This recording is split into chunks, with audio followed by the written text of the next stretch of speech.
1932, protecting the future of working families. Teamsters, 1932.org.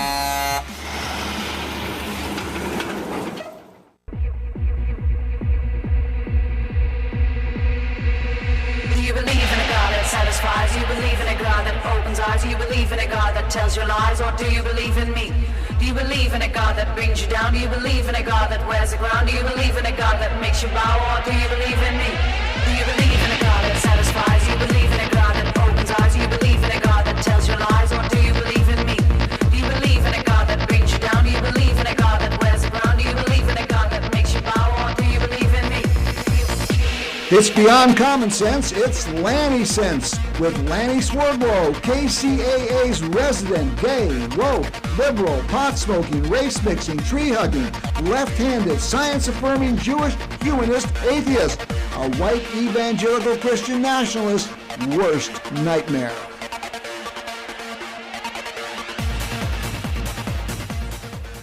Welcome to tonight's edition of Lanny Sense. I am so glad to have you join us tonight. We've got a special show. We've got a really special guest, Ruth Hill, registered nurse. She's going to be here, and she's going to be talking about regulations and what to do about them and reforming them. She's going to be talking about scams, email scams on cannabis. That's a really interesting thing. I know I get some really weird emails selling to cannabis. She's going to be talking about these scams out there.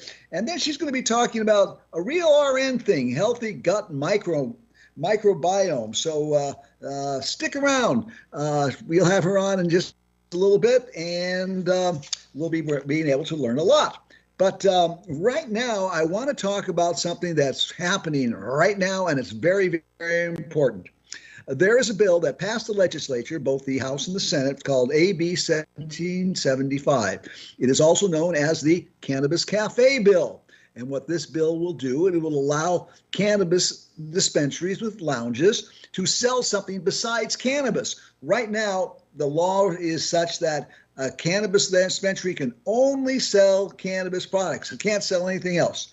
But this bill will allow them to have lounges, to serve non-alcoholic beverages, to serve food, to have entertainment, to sell tickets for special events. And they're doing the exact same thing bars and taverns do. But instead of having alcohol as the social lubricant, they will use cannabis. This is very, very important. And the bill is now on the desk of Governor Newsom, and we have to get him to sign it, and that's where you come in. But if you don't know too much about cannabis cafes, let me give you some information that I think you're going to find very, very interesting, why they're important and how they operate in the whole bit. Look, it's Saturday night, and you and your friends want to party at one of the clubs with live bands and or DJs spinning latest hits. You smoke a doobie or two in your car and head on in and find yourself surrounded by people partying and drinking. What a downer. Drunkenness, lewd behavior, diminished inhibitions, vomiting, and loss of consciousness are some of the more common results of public alcohol consumption. A recent study found a correlation between where alcohol is sold and where instances of violent crime take place. What our communities need are clubs and businesses where people can consume cannabis for socialization, celebration, joviality, and exhilaration. Whatever problems that cannabis may cause pale to insignificance when compared to alcohol. In fact, studies regarding where cannabis is sold have shown a decrease in crime. In every state that has legalized the recreational use of cannabis, the regulations for on-site consumption of cannabis at businesses like restaurants or clubs are so Byzantine and complex that they are nearly impossible to comply with if they are allowed at all. This is beyond absurd. Commercial outlets for the on-site consumption of cannabis should be allowed in the same way commercial outlets are allowed for the on-site consumption of alcohol. The health and safety advantages to the individual and the community of providing on-site consumption businesses for cannabis are enormous. Understand this. It needs to be recognized that people like to alter their state of consciousness. Humans have been doing that for so long, there is probably a genetic component for wanting to do so. Alcohol has generally been the chosen adulterant to accomplish achieving this state. This choice has been a disaster of epic proportions. 80,000 deaths a year, significant health-related harms such as pancreatitis, cirrhosis of the liver, cardiovascular disease, cancer, fetal alcohol syndrome, all compounded by mental health problems literally beyond comprehension. Then there are the social problems resulting in domestic and random violence, along with sexual assault, decimated families, drunken driving, and loss of productivity. These affect not the individual, but their families and the entire community, with a cost of almost $250 billion each year, according to the Center for Disease Control. Cannabis is the polar opposite of alcohol. Essentially, no negative health-related concerns, along with serenity in place of violence, awareness instead of inhibition, and open-mindedness replacing intolerance. Compared to alcohol, overconsumption of inhaled cannabis is practically non-existent, with far fewer consequences when someone inhales more than they are used to. High-quality cannabis can make an evening with friends far more enjoyable, more stimulating, and way more fun than alcohol ever can. Whether it is a concert, a movie, a theatrical production, a dance party, or just getting together at a friend's house, there is nothing better than cannabis for celebration, socialization, and consciousness raising. Unlike the classic next-day hangover associated with even moderate alcohol consumption, the morning after a night of cannabis consumption, no matter how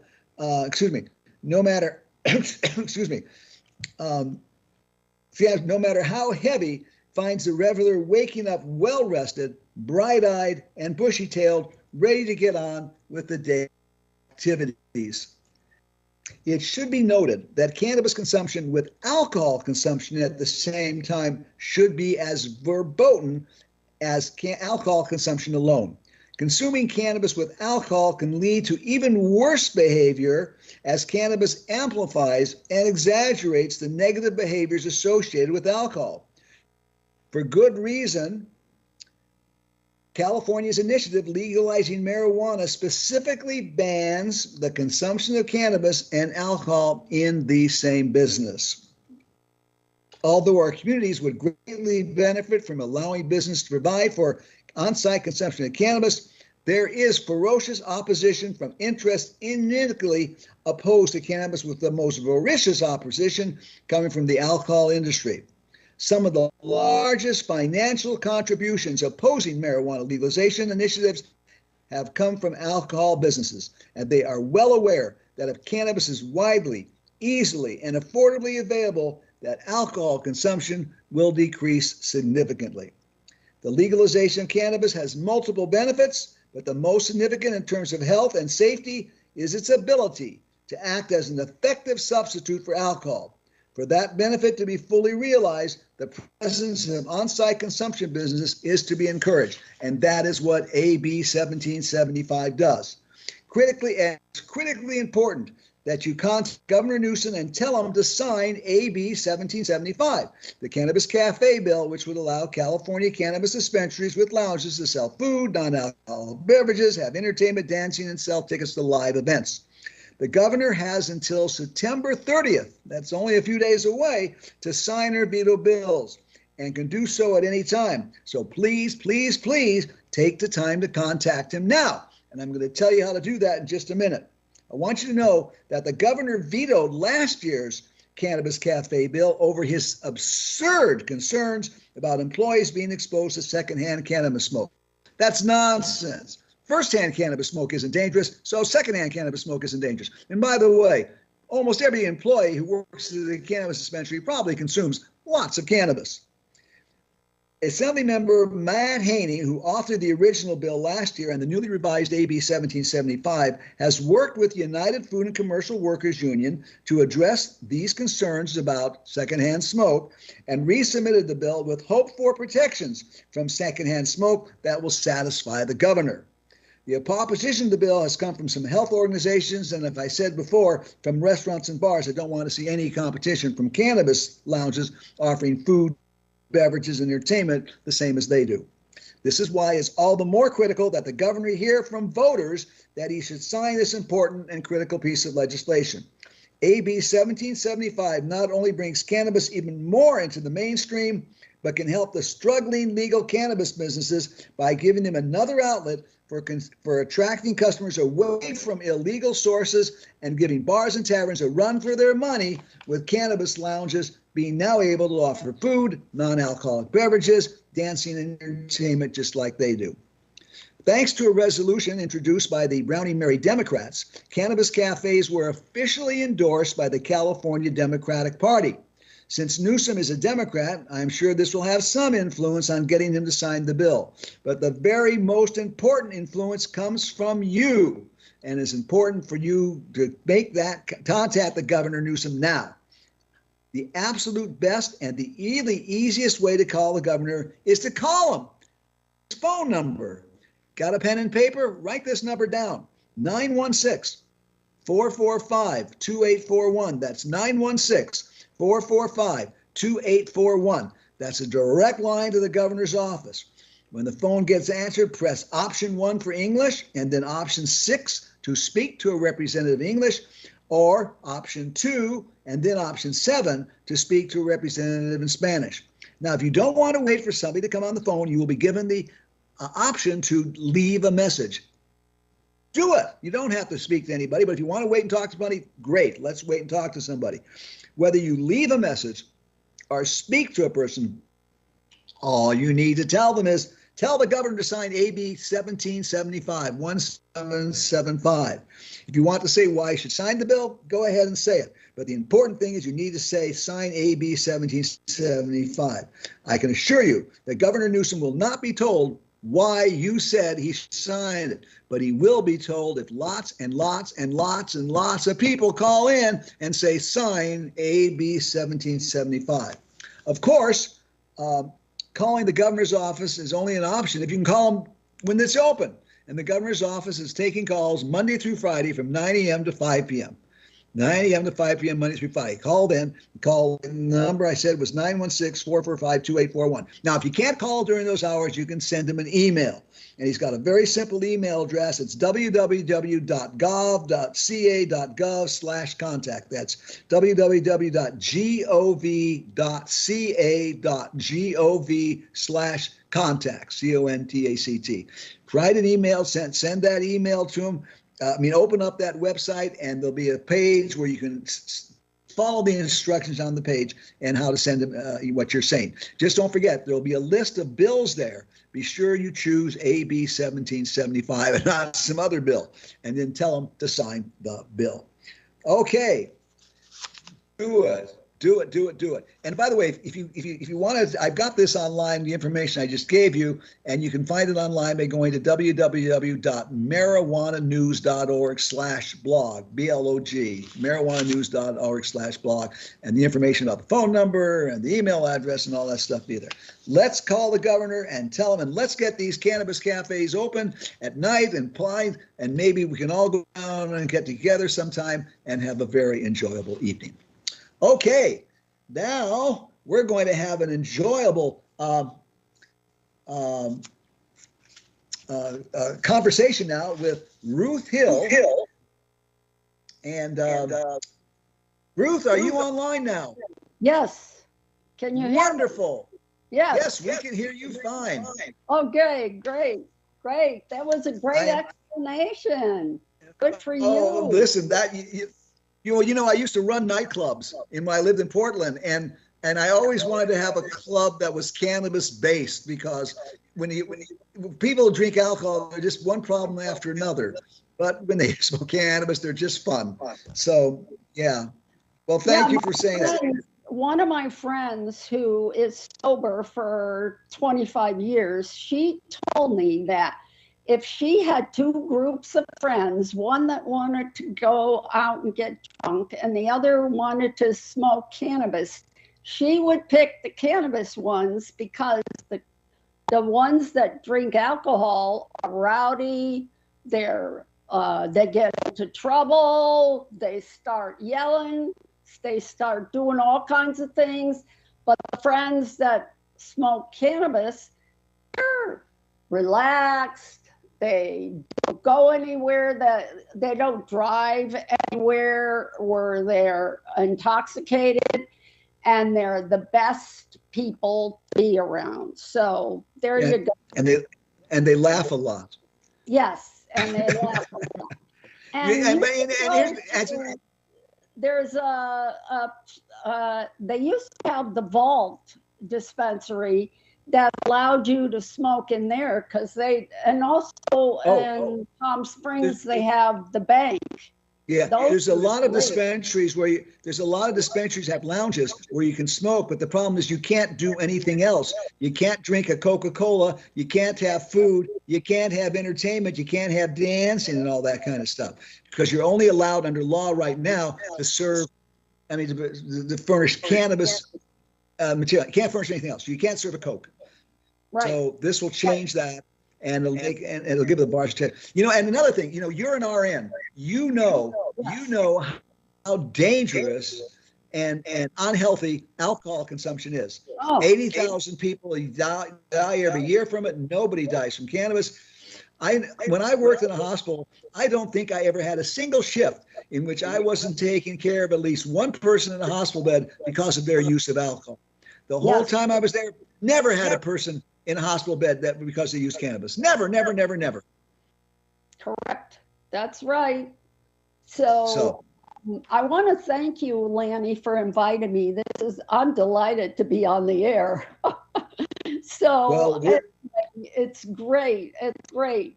So I've become very political with my articles. I write articles in CV Weekly, and I'm inviting all of your listeners to go online and go into Coachella Valley Weekly, and you will see my articles every week. And I have been all year doing a lot of articles about the bills that are in the California legislature. And if you could tell me how to convince my Republican friends and people in Republican GOP things how to do cannabis, tell me, because I'm having a very hard time. I'm kind of an eclectic person because I am a Republican, but all my friends are Republicans, and most of them, and they think it's gonna kill you. So anyway. Well, I know some Republicans that I smoke cannabis with all the time, so they know. But you're right. The majority still kind of have their head in the sand when it comes to cannabis, and that's too bad, because it would benefit a lot of them if they used it. Oh, absolutely. So anyway, I noticed that you have an email, but I want to tell you how to do it. If you are, there's a little trick to know. If you're going on the governor's website and doing in the contact, there's a little trick to that. If you, in the menus, there's active bill. When you pull up active bill, you've got to write in AB 1775, and you've got to leave a space between AB and the number. Otherwise, bills won't come up. And here's the thing. If you go to what I gave you, contact.ca, gov.ca.gov/contact, what comes up is boxes, and one of the boxes you click as a number, and you click on that box and you scroll down to the bill that you want, and you click on that bill. It automatically populates the letter you're going to write with that bill number. Well, the scrolling down may take you too long, so That's right. I There's a lot want of you to bills. go You're absolutely in right. and do these 5 bills that I'm going to talk about. So I want you to Okay. write in AB, leave a space, and then do 1775, and it will come up, and then Right. click on it. But if you don't see it, that I see means what you're he's saying. already vetoed it or signed it. But if you see it there, click on it, and then proceed with everything else. So, Yeah, well, it's that's as the of little today, trick. it's still there. Oh, yeah. Yeah. One other thing I Well, want to if ask you you about. vetoed it or signed it, you won't see it. Yeah, yeah. So so one of the things you wanted to talk about was cannabis. Excuse me, cannabis regulations, reforming cannabis regulations, Yeah. and so please tell us about how the action we can take to Give you reform 4 cannabis. more bills to worry about. Okay, hey everybody, you got to pay. You focus on these. Wait. Make sure you have pen and paper and write down these bill numbers, because contacting the governor, contacting your legislature is really very important. You don't have no idea how much influence a constituent has on a legislator when they actually take the time to write them or call them and say, support this bill. Go ahead. Okay, so AB 2555, this is to extend cannabis compassion programs in California. We want to renew it because tax-free cannabis compassion programs for indigent patients, which were put into place in 2019, but they're set to expire this year. So we want to renew that. So AB 2555, that's to extend cannabis compassion programs to California. So that's a good bill that you want him to sign. And I don't know why he doesn't sign that. I mean, we already had a bill in 2019, so I don't know why he wouldn't redo that. But you have to call and you have to make noise. The next bill I want you to worry about is AB 1111. This was put out by Representative Pallerin, and this is to allow small business farmers to sell directly to consumers. It would require the Department of Cannabis Control to issue small producer event sales licenses that authorize the license holder to sell cannabis or cannabis products and obtain cannabis cultivated by that licensee at a limited number of state licensed cannabis events. So this bill has already secured 2/3 vote.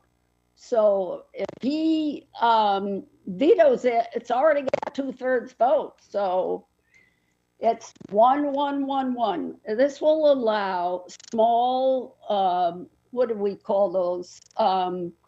They're micro businesses. Yeah, they're specialty farmers, specialty cultivators. They have their own little niche, and they can't sell directly to patients. So this will allow them to sell directly to patients. Is it only patients, or they could sell to anybody at these special events? No, they could sell to anyone. I always say patients because I'm a nurse and I'm worried about, this is medical. That's why. But that's what it will do. It will allow them to sell directly. And they should be able to do this. These people cannot afford to put out the $20,000 that you need to get a license. So this way, if they're at an event and they have a table up, they can sell directly. Would they be allowed to sell at farmers markets? Well, I don't have the detail for that. I could look it up, but this has already got 2/3 majority in the legislature. Yeah. Well, I mean, it's interesting. these farmers markets are springing up everywhere. Yes. And if they were able to sell their cannabis products at a farmer's market, that's going to give them an enormous ability to make some money and furnish their product. Licensed cannabis events. Oh, licensed cannabis events. Okay. And those are always taken over by the big shots, the big corporations and the big clubs and the big dispensaries. But you have these small people, these small businesses that make their products, and they can't afford to do everything that a dispensary can. So this will allow small cannabis farmers to sell directly when there is a state licensed cannabis event. Well, I think we should get a legislator to introduce a bill to allow these small, essentially growers, to sell at farmers markets, along with the people selling their cabbages and lettuce and tomatoes and other stuff. They should be able to sell their cannabis there. Oh, absolutely. Absolutely. That'll take, well, let's get this started first, and then we'll. Oh, yeah. But I think next year I will introduce that. I'll put that out there and see if I can get some legislator to allow cannabis sales by these licensed growers. They're licensed. They're not just some rogue person. By these licensed growers, they can sell them at regulated cannabis at regulated farmers markets. Yes, that would be great. They sell wine at these markets. They have wine growers selling wine there. So why can't they sell cannabis? Yeah, you're right. There you go. Now, I've seen some news articles that are saying that the governor isn't signing the Senate bills. I don't know what that's all about, but I saw that in an article. So these two are Senate bills, and this is SB 1059. This was introduced by Senator Bradford, and it's to end double taxation of cannabis at the local level. It would prohibit a city or county from including in the definition of gross receipts. This is a little getting into the weeds, which Lenny can talk about more, for purposes of any local tax or fee on a licensed cannabis retailer. The amount of any cannabis excise tax imposed under the cannabis tax law or any sales and uses tax. So this is to end the double taxation that occurs. And Lanny, I'm sure you're very good at explaining how that works with double taxation. Yeah, well, it's a tax. In other words, when the state puts a tax on it, and then the local governments put an excise tax on it, the in total purchase price is taxed, which includes the state tax. So you're paying a tax on a tax. Yes, absolutely. It's crazy. They don't do this for wine. No, of course they don't. Alcohol. They screw us over everywhere in which. So that's SB 1059. And it's going to end double taxation of cannabis at the local level. So that's a good one. And we should get the governor to sign that one. Absolutely. Well, you should hopefully he'll sign them all, but we'll see. Oh, I know.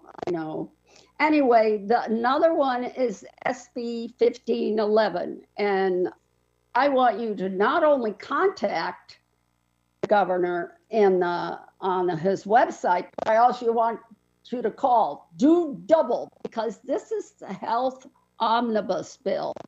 This is to clarify that hospitals must follow Ryan's law. Now, Ryan's law was passed years ago. It was because of Ryan, who took cannabis, and when he went in the hospital, they had to take his cannabis away. So we want to make sure that if you're on hospice, Ryan's law was because he was on hospice. And they already passed Ryan's law, which meant that if you're on hospice and you're taking cannabis at home and you go in the hospital, they have to allow you to take your cannabis. Now, the problem with this was everybody thought that CMS was going to pay them their Medicare or their Medi-Cal monies if somebody was in there taking cannabis. But this was resolved. This was resolved with CMS, but the hospitals just don't want to do it. So a law was passed last year to extend it not only to hospice patients, but everybody over 65 who has a chronic illness. Now, they still don't want to do that because of, the hospitals are afraid of not getting their money. So we want this to protect seniors for chronic illnesses, but this was already passed last year, but they ignore it. So I'm telling you what you can do. First of all, get the governor to sign this because we want to clarify it for the hospitals. And then if you're still, whether he signs it or not, I want you to know that if you are taking cannabis at home and you go in the hospital, the law already says in California that you can take your cannabis. It's not, you can't smoke it. It's non-inhaling. Okay. You can take your non-inhalant cannabis. And this take your gummies. Goes to skilled nursing facilities. If you go in either a skilled nursing facility or a hospital. Now, just remember, when you go to any clinic, hospital, or skilled nursing facility, you're given a bunch of papers to sign. And many of us don't look at it. We just sign it. I do the same thing. I don't read all that gobbledygook. You'd be there all day reading that stuff. Yeah, unless you're a lawyer, you just sign everything.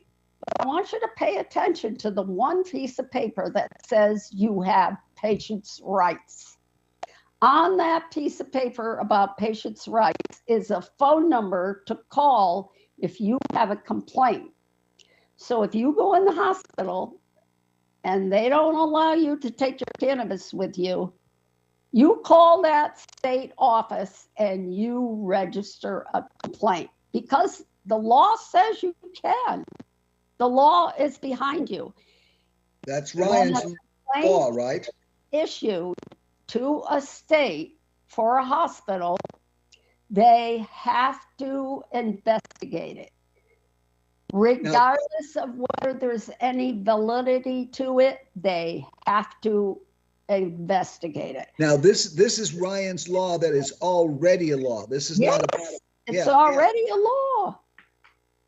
And I forget which senator, I think he was a senator on the federal level who, or maybe it was a senator in the state. I forgot who his name is, but he already contacted CMS and they clarified that it's okay. They won't take their Medicare money away. So the law is already there. The law's on your side. You can complain to the state and they have to go in and investigate. If you get an investigator in a hospital, oh my God, they get all upset. All the states coming in, what are they going to say? So complain and even tell them you'll go after them with your lawyer. There are, some people can get lawyers. You as a low-income person can't, but you can complain to the state. And you can also call Medicare. They have those numbers, those two numbers on your form that you sign and you don't even pay attention to it. Complain.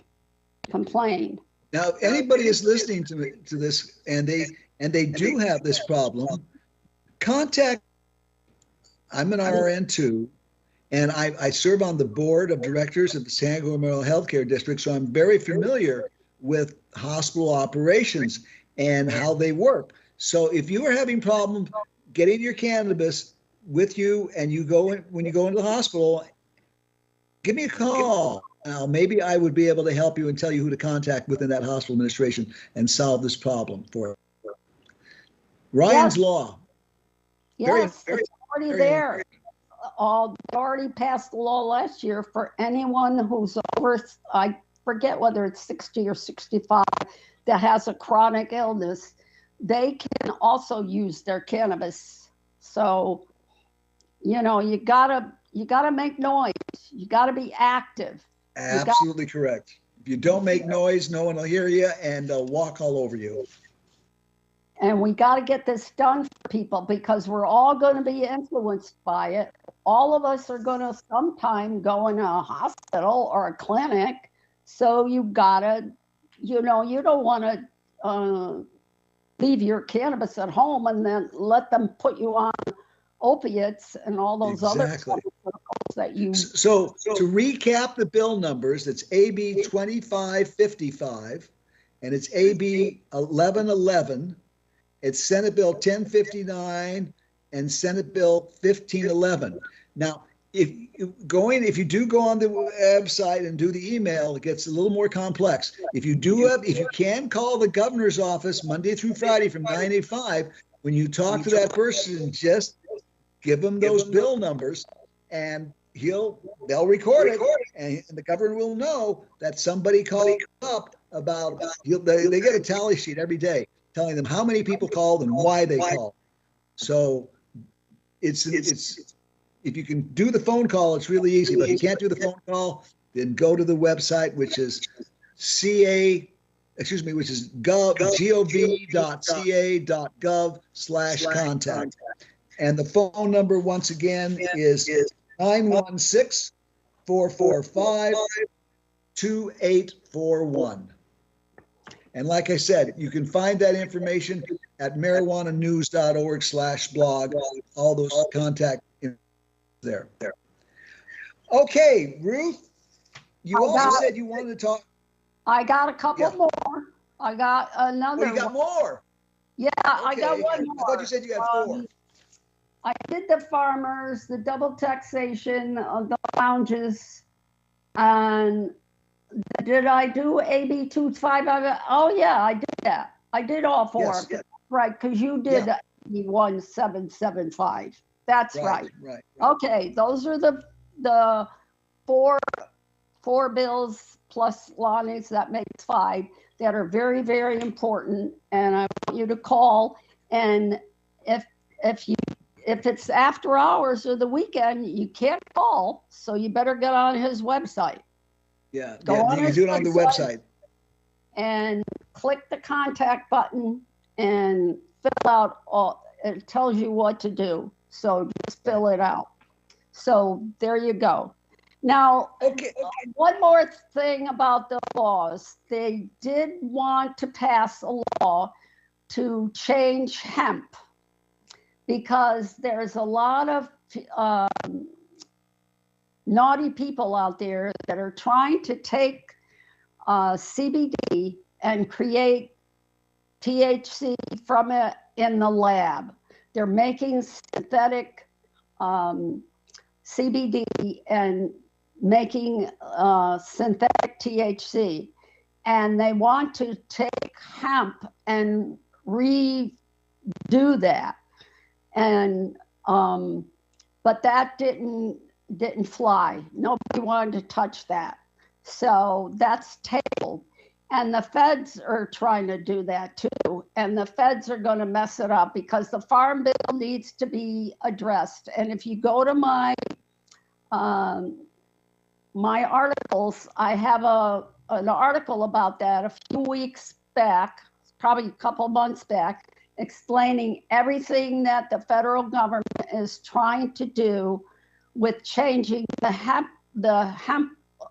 Farm Bill, because they have to. It's going to be out this year, and so they have to renew it, and they want to change the hemp law because the synthetic THCs are being made with CBD in the lab. It's synthetic. You don't want anything synthetic anyway, and they're selling this in the gas stations and everywhere else, but it's going to kill the hemp industry. So the hemp industry really got after Newsom, so they tabled it. Because if they change this law, it's going to kill the hemp people.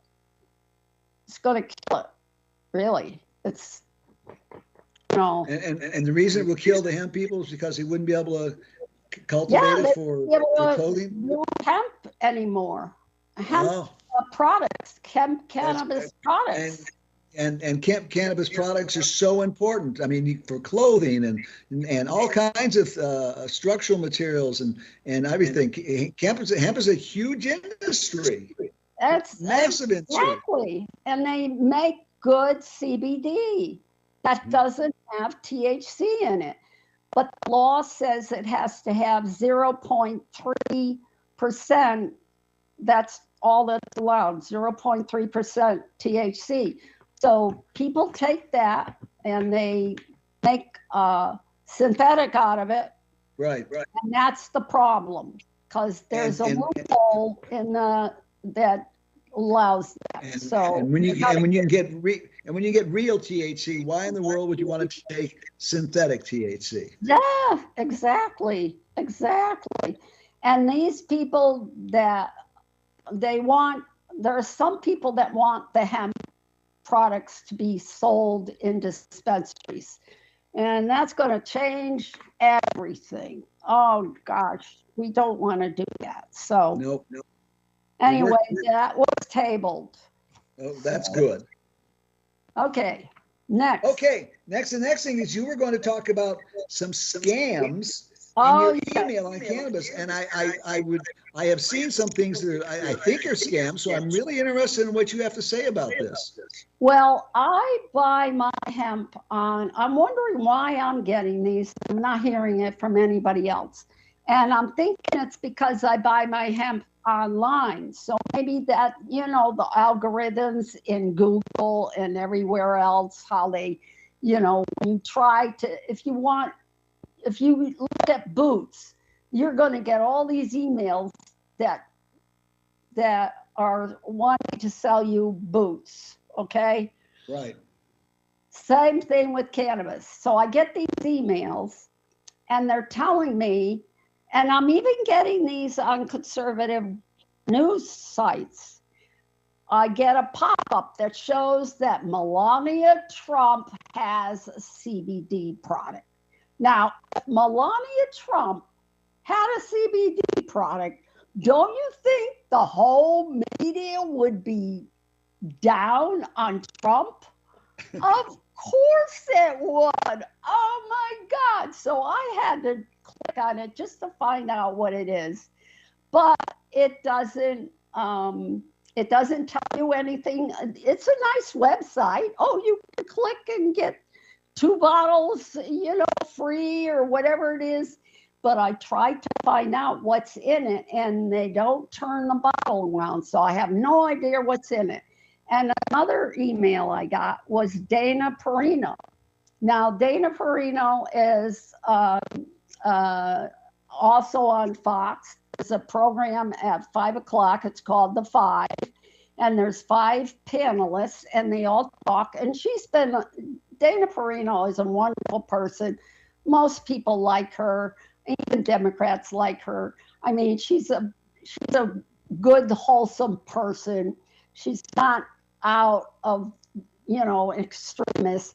And so she has a CBD product. Now, that's the first scam I saw, but I didn't think it was a scam because I believed it. So I went on her, she isn't as unbelievable as Melania is. But so I thought Dana, and so I went on her site. And also, I saw an article that said that Martha McCallum was suing her for breach of contract because she's not supposed to be selling CBD. And I'm going, what is all this? This is what's going on in the conservative media. And so because I'm in conservative media, I think that's why I'm getting all these. And when I go on their websites to see what it is, oh, it's a perfect website. I mean, if my low income Republican friends saw that, they'd probably click on it. That is a scam. We don't have Melania Trump making CBD. We don't have Dana Perino or anybody in Fox making CBD. Okay, so I want you to just be aware of that.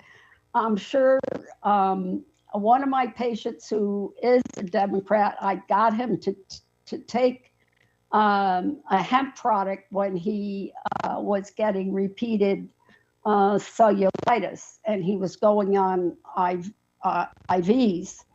And I got him on a hemp product, and he said, and he would show me when I would go to visit, oh, should I get this one? This is cheaper than the one you told me. And I'd look at it. I said, no, don't get that. So he was getting scams too.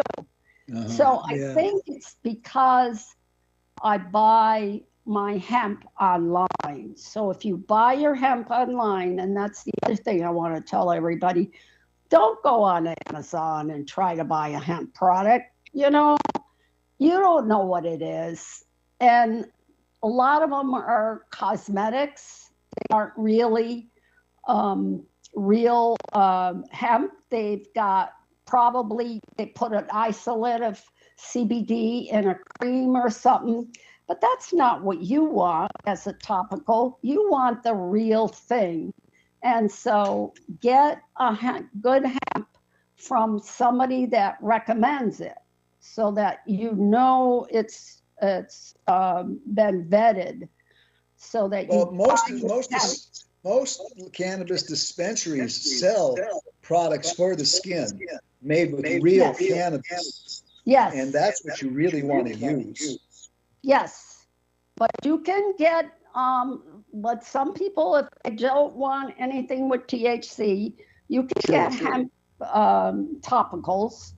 And a good one is Dr. Sulek in Maine. He makes his own products, and he makes excellent hemp products.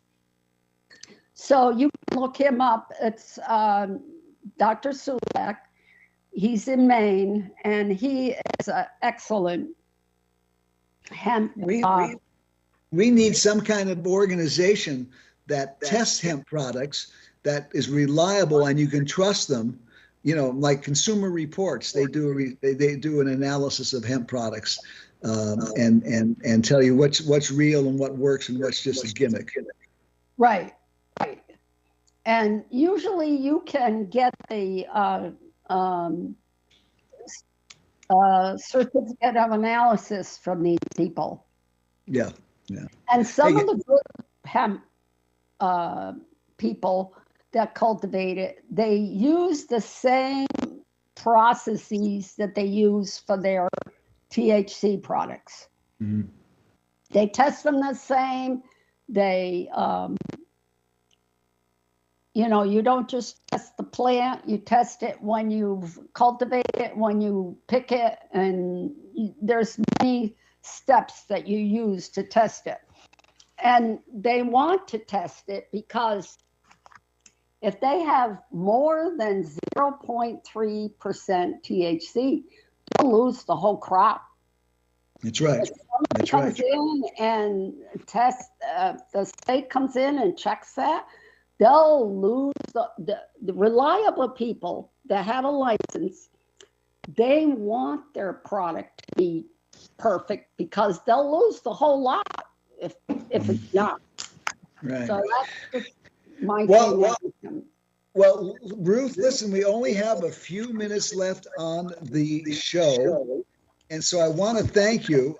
I want to remind everybody the bills that you need to contact the governor is AB 1775, AB 2555, AB 1111, SB 1059, and SB 1511. Even if you don't, when you contact the governor's office, you don't have to tell them anything. Just tell them the bill number and tell them the governor should sign for it. You don't have to tell them what the bill is about. They don't want to know. They just want to know that what the government should be signing. So that's all you have to do. And it really, and honestly, folks, it makes a difference. Don't think they're not going to pay. They pay attention. They really do. Well, listen, Ruth, the one thing we didn't get to was your recommendations on healthy gut microbiomes. We're going to have an article in CV Weekly that talks all about that.